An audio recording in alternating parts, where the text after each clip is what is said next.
جتنے جانور ہیں دن رات کی ٹینشن کے بعد آتے کہاں ہیں؟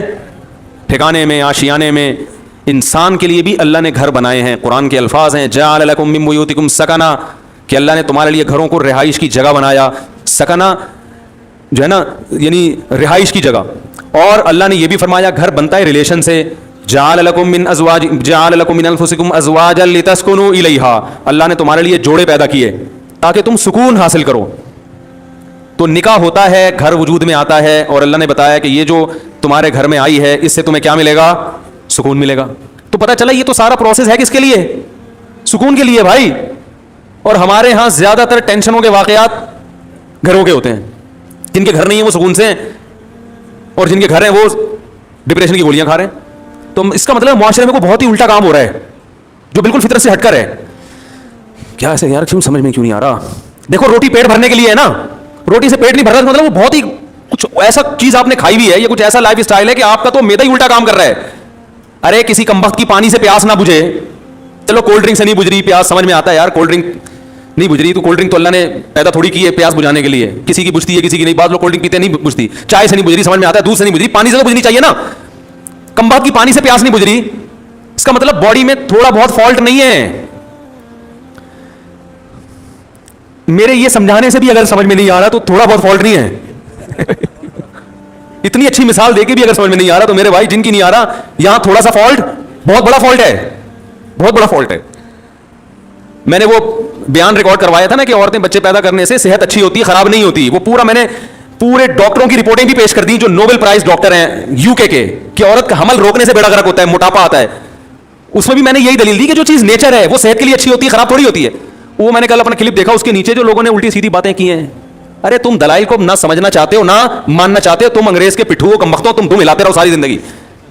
تمہارے اندر، آپ کو نہیں کہہ رہا جو اس نے کمنٹس کیے تو اس کو کہہ رہا ہوں، تمہارے اندر سوچنے سمجھنے کی صلاحیتیں ختم. تمہیں جو لائن پہ لگا دیا نا 2 بچے تو بس تم اس میں لگے رہو، برباد کر دو اپنی بیویوں کی صحت بھی، اپنی صحت بھی، اور اپنا خاندان بھی تباہ کر دو.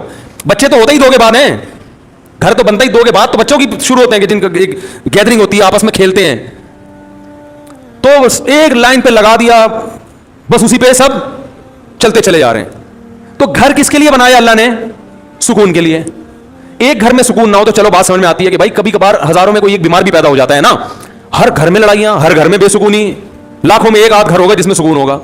بھائی کم بہت بھائی سے بات نہیں کر رہا، بہن بہن سے بات نہیں کر رہی، جٹھانیاں نندوئی ساسیں وہ تو ایک مستقل ٹاپک ہے. باپ اور اولاد میں نہیں بن رہی، ماں بیٹی میں نہیں بن رہی، میاں بیوی میں نہیں بن رہی.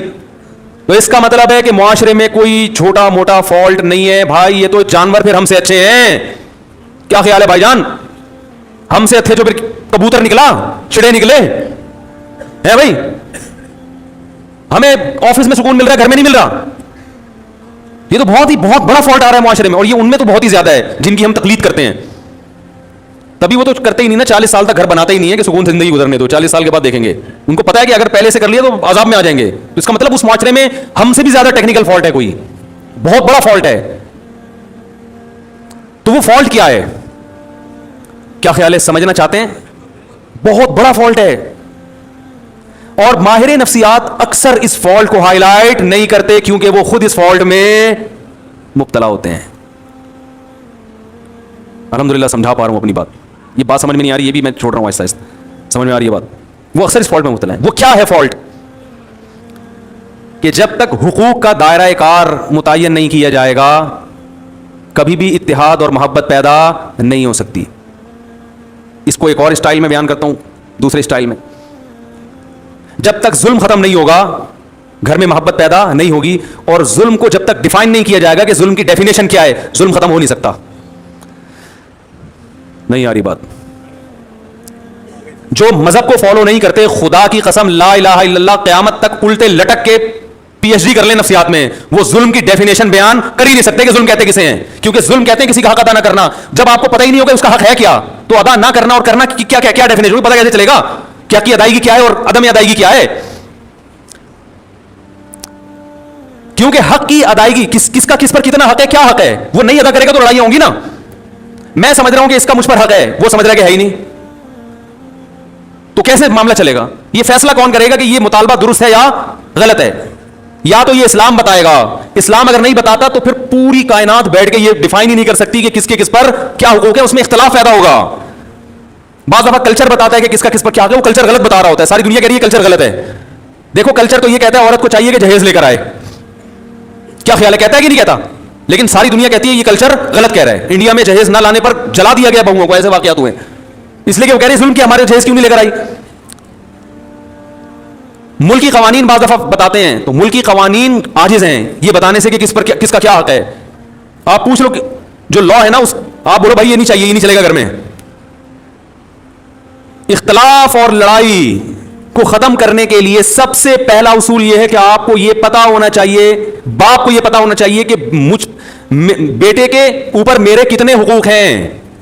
میں اس حد تک بیٹے کو اپنا پابند بنا سکتا ہوں, اس سے آگے مجھے اللہ نے حق نہیں دیا, اس سے آگے یہ خدا نے میرے بھی اختیارات سلب کر لیے ہیں.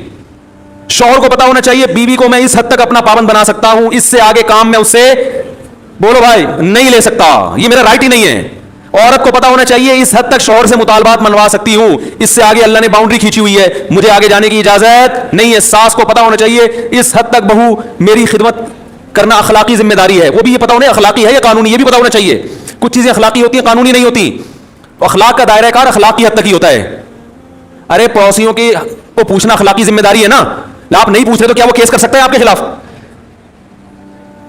بھائی حدیث میں آتا ہے کہ وہ شخص مومن نہیں ہے جو خود پیٹ بھر کے کھائے پڑوسی بھوکا سوئے. لیکن آپ پیٹ بھر کے کھا رہے ہو, پڑوسی بھوکا سو رہا ہے, گناہ ملے گا قیامت میں, لیکن اس بیس پہ پڑوسی آپ کے خلاف کیس نہیں کر سکتا, لڑ نہیں سکتا آپ سے. وہ حدیث میں تو آتا ہے تو پیٹ بھر کے کھا رہا ہے اور جو ہے نا میں بھوکا ہوں, گریبان پکڑ لیا, تو یہاں ظالم کون ہوگا؟ وہ پڑوسی ہوگا. بھائی اخلاقی ذمہ داری ہے کہ آپ پیٹ بھر کے کھا رہے ہو, لیکن آپ کی ہے, اس کی نہیں, وہ نہیں مطالبہ کر سکتا. کچھ چیزیں اخلاقی ہیں, لیکن ہمارے ہاں کس کا کیا حق ہے یہ یونیورسٹیوں میں نہیں پڑھایا جاتا. ماہر نفسیات کو پتہ ہی نہیں ہوتا کہ حق کیا ہے, تو بیچارہ گائیڈ کیسے کرے گا؟ ہائے ہائے کیسے سمجھائیں. ماہر نفسیات بیچاروں کو پڑھا ہی نہیں ہوتا. اسلام پڑھیں گے تو پتہ چلے گا نا. انہیں تو گورے کو پڑھا ہے, گورے کو خود نہیں پتا, وہ اپنے گھروں میں سکون پیدا کر لیا. یہ نفسیات پڑھ کر آ رہے ہیں جرمنی کی یونیورسٹیوں میں, اور وہاں سے سیکھ رہے ہیں کہ گھروں میں جوڑ کیسے پیدا ہو. جنہوں نے ان کو پڑھایا اس پروفیسر سے پوچھو کہ تمہارے گھر میں جوڑ ہے, وہ کہے گا میرا تو گھر ہی نہیں ہے, اور اس لیے نہیں ہے, مجھے پتا تھا گھر ہوگا تو پھٹے ہوں گے. تو ہم نے کہا بھی 55 سال میں کریں گے شادی, وہ تمہیں بتائے گا گھروں میں جوڑ کیسے پیدا ہو. یار کیا رینجرز کا کیس ہے بھائی, خطرناک کیس بنانے والا ہوں آپ کے خلاف.